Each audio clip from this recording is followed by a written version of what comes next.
All right, Nick, let's talk about the Ole Miss Rebels. This is a team making big waves, trying to capitalize in this new SEC. And I think they're doing a lot of great jobs. They're recruiting, their transfer portal has been great. But what does Lane Kiffin need to help get him there? A championship level staff. And he has done just that with two key moves. He's getting this staff moving in the right direction. Let's get into the article and we can talk about it all on the other side. This is from over on the Rebel Walk. It says Ole Miss head football coach Lane Kiffin continues to strengthen his staff with elite coaches, officially announcing two new offensive assistants on Thursday. George McDonald has been named wide receivers coach and passing game coordinator, while Joe Cox joins the Rebels and will coach tight ends. McDonald led a resurgence for the wide receiver position at Illinois, where he played the position for the Fighting Illini from 95 to 98. He helped Illinois to one of its best seasons in over a decade in 2022, as the Illini finished the regular season 8-4 and earned a trip to the ReliaQuest Bowl, Illinois' first January bowl game in 15 years. Cox, a former quarterback for the Georgia Bulldogs, comes to Oxford after spending his last two seasons with the Crimson Tide. In 2023, Cox's tight ends unit was led by Amari Nilback, who tallied 20 receptions for 327 yards and 4 touchdowns. And in his first year, he helped redshirt senior Cameron Latu reach new heights for an Alabama offense with a career high of 30 receptions and 377 yards, as well as 4 touchdowns.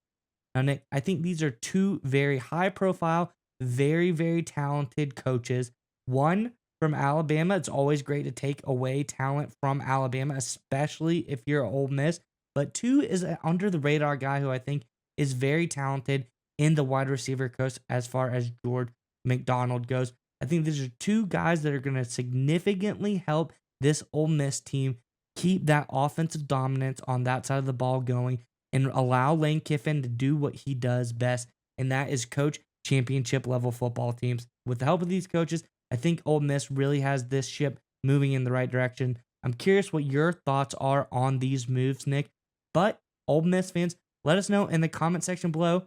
What is your favorite move that was made so far this offseason? Whether it's a recruit, whether it's a transfer, whether it's one of these coaching hires, let us know what move do you think is the most impactful from this offseason in the comment section below. But Nick, what do you think about the latest two hires for Ole Miss?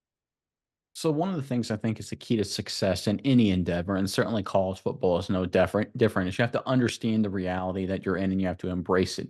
And here's what I mean by that, right? Like you and I are doing this YouTube channel. We have to understand we're obviously not ESPN or Fox Sports, right? We take a different approach than those guys because we're not there. It's a completely different ballpark. They're millions and millions and so far ahead of us that we have to approach it differently than they did. If we did the same kind of content and style that ESPN does, we'd obviously be buried by ESPN. Ole Miss faces a different but similar dilemma. If you look at the 24/7 recruiting rankings for the 2024 class, I'll go down the list of the SEC teams I have in front of me. Georgia's number 1, Alabama 2, Texas incoming SEC 6, LSU 7, Auburn is 8, Tennessee is 13, Florida is 15, Missouri is 19, and then Ole Miss sitting at 20. 20th in the country is not bad, but you can see literally so many SEC teams are so darn good at recruiting. It's obviously the Southeast. It's a hotbed for elite talent. Lane Kiffin and the Ole Miss program, they understand the reality. For them, they will not be able to consistently out-recruit Alabama and LSU. In fact, we just did a story, it should come out today, talking about the big recruiting moves LSU is making. Here's how Ole Miss can beat those programs and has beaten those programs in the past. They've been smarter come game day. They come up with great game plans. They develop players and put them in positions to be successful. Lane Kiffin obviously has a huge part in that, but it's also the assistant coaches buying into Lane Kiffin's system and developing and putting their players in positions to do great things, allowing 3 stars on the recruiting trail to outperform 4 and 5 stars on the recruiting trail for their opponents. We've seen Ole Miss do that a lot under Lane Kiffin's tutelage over the past few seasons. That's going to be the secret to Ole Miss if they can make a run to the college football playoff, and I think they can. I think that talent deficiency, and look, Ole Miss it's not like they're not talented. They got the 20th best recruiting class in the country in 2024. They've got more talent than 80% of programs across the entire country. It's just the SEC is just a bloodbath for recruiting. So Ole Miss has to take a different approach. They've got to be smarter. They've got to be more well coached. They've got to be more tactical and strategic. That's what these hires illustrate. And I think that's what Lane Kiffin has done with his tenure in Ole Miss. I think he'll continue to do that. And I think the reason why Ole Miss is able to beat a lot of teams like LSU, right? They're able to finish as high as they are most seasons, make a lot of runs, get a lot of rankings. And I think this upcoming season, they'll have a real chance to make the college football playoff. They are talented, but they understand the reality that a lot of their opponents, especially their big games, will have more talent on paper. They have to be smarter. They have to be more well coached. And these two hires is proof that Lane Kiffin recognizes that. And he's going to make sure Ole Miss isn't going to fall into that trap and that they're going to be smarter and they're going to be more fundamentally sound and they're going to come up on top in those big games. Yeah, Nick, and if you look at these hires, they kind of match exactly what you're getting at as far as George McDonald, a guy from the Big Ten. Illinois' Fighting Illini, they're not really a team that people thought were even probably in the top five, top six of Big Ten, if even that. They couldn't even be in the top 10 sometimes. This is a team in Illinois that's really at the bottom of the barrel, but once he came there, they started firing. This is a top five offense in the Big Ten at that time while they were under McDonald. This is a guy who really kind of just brought a resurgence of offensive firepower and weapons as far as the wide receiver position is concerned. Then you look at a guy like Cox.